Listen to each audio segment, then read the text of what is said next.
What's up, you guys? So I'm here at Team Symmetry, here to bring you guys the next episode of The Good, the Bad, and the Yu-Gi-Oh! And yes, we are finally doing it on Inzektors. I've gotten a ridiculous amount of requests for this deck. I think it was mainly because of my coverage of YCS Tacoma when I went. This was the winning deck by Mike Stibbins. This isn't card for card. The main deck is a side deck. I've just been tweaking a little bit, just to my liking and just for this video to make more sense. And people just wanted me to talk about this deck because this deck came back out of nowhere at YCS Tacoma, and it first made an appearance after getting like demolished, as people said, in the September ban list when Billy Break brought it to a top 8 finish. He was running basically the same deck. There were different things. He didn't run Tour Guide. He didn't run Carcardies. He was running Mystic Tomatoes and other cards like that. And recently the deck has just been, popping up every here and there. Like you'd hear about it topping regionals. It would do well at locals for people. And no one expected it to win the YCS. There was only one Inzektor in the YCS in the top 32, and it was Mike Stibbins. He ended up winning the whole thing. Now, a lot of people are wondering, what does this mean for Inzektor? Are Inzektors still, broken, or are they still good? People wanted to know these questions. And so what I ended up doing was for the last 2 days, I've actually been playing Inzektors. Like, I never thought I'd pick up the deck, but I was able to get the whole deck. I already had Carcardies, so I figured, you know what, let me test the deck out. Let me, with Dark World, let me see why I hate the deck so much. Let me see if I can actually try to, like the deck, find something I like about it. And I have to admit, once again, I was wrong in the sense that I could say I didn't like this deck, because this deck was absolutely the nuts. I literally played about 19-20 matches, and I literally won them all. And I'm not trying to boast or anything.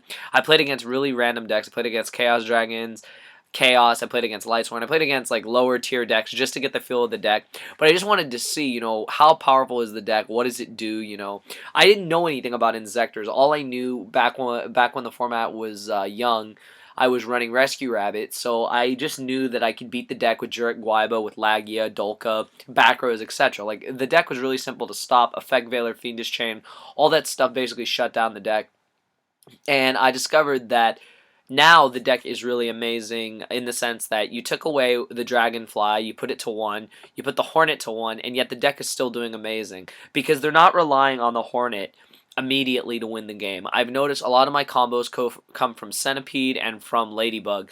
Basically using Ladybug, boosting Inzektor Centipede up to level 5, searching Hornet, searching Dragonfly, etc. depending on what's in my hand. And I noticed that that approach is what's making the deck so consistent, is that you can use Ladybug a lot to get a lot of your combos off. You can make rank 5s off the Centipedes, off the Dragonfly if need be, and not only that, but you build up your graveyard with Card Trooper, and Card Trooper combo is amazing with Call of the Haunted. Now, we're going to get into what's good about the deck. So, obviously, Hornet is broken. Let's be honest. It's Inzektors. Everyone knows that Dragonfly and Hornet are the broken cards of the deck.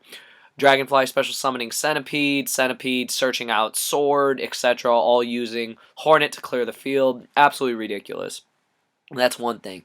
Another thing that's good about it is its ability to basically auto-summon Dark-Armed Dragon. I'm not kidding you when I say auto-summon, because literally I noticed for myself that I was always using this card. I would always drop this card. I'd always have 3 Darks in my grave. It was ridiculous. The synergy that this deck has to be able to summon Dark-Armed Dragon is absolutely amazing.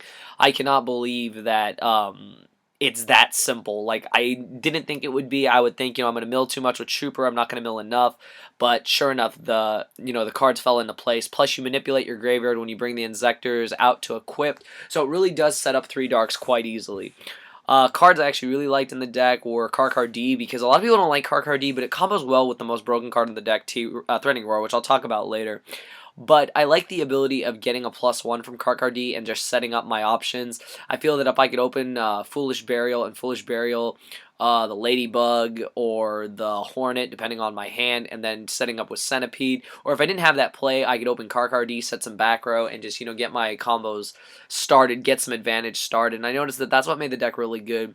Other things that make the deck good, its ability that if you lose a Centipede or a Dragonfly to a Bottomless or a what do you call it, a BLS, a Chaos Sorcerer, you always have the ability to Levier it back and then reuse it. I think that's really busted. I think what impressed me the most about this deck was that you could have a Centipede on board. Your opponent could try to overextend. You could go Threatening Roar. For your turn, you could draw. You don't have to do a damn thing. Just activate Centipede, bring back the Hornet or Ladybug. You get your combos off. You still haven't normal summoned. You normal summon the Dragonfly. The Dragonfly gets the Hornet.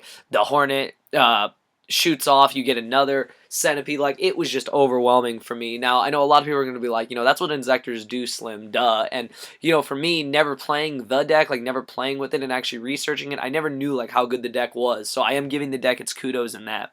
So that's what's good about the deck. There's a lot of combos. Sword is broken. It goes to grave. You get a card back. I mean, it's just busted. Gigamanus does what Gigamanus does. I'm discovering all these things and just realizing the synergy of the deck. I think Call of the Haunted is absolutely the nuts in this deck. But I have to give it up to Threatening Roar. Threatening Roar is what makes the deck absolutely amazing. So I'll cover that in the Yu-Gi-Oh part of this episode. But what's bad about the deck? Alright, so Inzektors suffer from one basic thing. They're very graveyard reliant. So cards like Macrocosmos really do hurt the deck. Macro Rabbit is huge right now. That's why Inzektors are not what I'd call the best deck to play now. I would say if you're going into a locals where there's not a lot of Macro Rabbit, it's probably a safe bet to play this deck.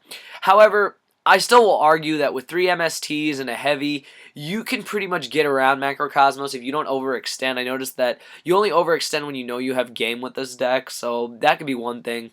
Macrocosmos does hurt the deck. Cards like Effect Veiler do hurt the deck. You Veiler the Centipede, Veiler the Dragonfly, the Hornet or the Ladybug fall off. Cards like Fiendish Chain hurt the deck. Basic stuff, Torrential Tribute, Solemn Warning, Lagia, Dolka, etc. It's all the basic stuff that's going to hurt this deck. Deck Dev kind of hurts the deck. Aside from Centipede, what's broken is I got Deck Dev'd, and I had a Centipede in hand, and I just summoned Centipede, got Hornet, and, went off again. It literally, it blew my mind because never playing the deck, I never quite understood, why is everyone on this Inzektor hype? I was trying to crack the code last format. Why the hell isn't this deck winning? You have 3 Hornet, you have 3 Dragonfly, you have 3 Centipede, you have the ability to drop Dark Arm at will. Why isn't this deck doing well? And the reason is that Rabbit was too overwhelming, Windup was too overwhelming with the hand loop, and now we're in a format where Rabbit is still ridiculous. It's dominating with macro. But aside from that, other decks have a hard time answering Inzektors because their main decks are not prepared for the deck. A lot of people are still not maining Effect Veiler. They're choosing to main Max C for windups. So I feel that's what makes the deck really good, is that it has that potential to get past a lot of cards people are maining, like Thunder King. Thunder King doesn't do that much to the deck. Granted, you summon Centipede. You would want to get your search off. You would hope you have Hornet. If you don't have Hornet, you can always just equip Sword and attack over the Thunder King for 500. So I feel that there are outs to cards like Thunder King and cards that that try to hinder the deck. I would say main deck copies of Fiendish Chain, which I was maining in my Dino Rabbit, really would give me the edge in that match, as well as Macrocosmos, etc. Stuff like that. But aside from that, the deck has just a lot of synergy with that. Other things I think that are bad about the deck is that sometimes you just don't draw that hot. Like, honestly, you can open multiple Ladybugs and not have that many combos, but usually the deck does thin itself out and you do eventually draw to what you need. You do take a gamble on Card Trooper milling. Granted, sometimes I've milled like Pot of Duality, MST, Call of the Haunted, and be like, well, shit, that kind of sucks, but Card Trooper is really good in the deck. I would not run the deck without it. I think it's really good. But I think the deck does suffer from the ability to auto-lose to cards like Macrocosmos, Effect Veiler, Fiendish Chain. But that can be said about every deck in the format. Water loses to Macrocosmos. Dino Rabbit and other decks can get screwed up by cards like Bottomless Trap Hole, Solemn Warning. All the basic cards that a lot of decks run. So like I've said in previous videos, decks of the format run the way they do for a certain reason. You wouldn't run Inzektors without the 9 Inzektors, the 3 Centipede, the 1 Dragonfly, the 1 Gigamanus, the 1 Hornet, and the 3 Ladybug. You just wouldn't do it. I mean, some people do still run Hopper. I have not tried Hopper out. I prefer the build that Mike Stibbins ran. I made a couple tweaks to it. If people want to see my take on Inzektors, comment below. I actually don't mind profiling it for you guys because I do have a newfound respect for the deck. At the same time, I still don't like the deck because I think that it is a little cheap for the fact that it just can get around so many things. But I also do blame the fact that as players, we're not aiming our main deck strategy to stop this deck. We're aiming it to stop Atlanteans. We're aiming it to stop Wind Up, Rabbit, etc. So I feel that it's a combination of things that make this deck a very viable option right now.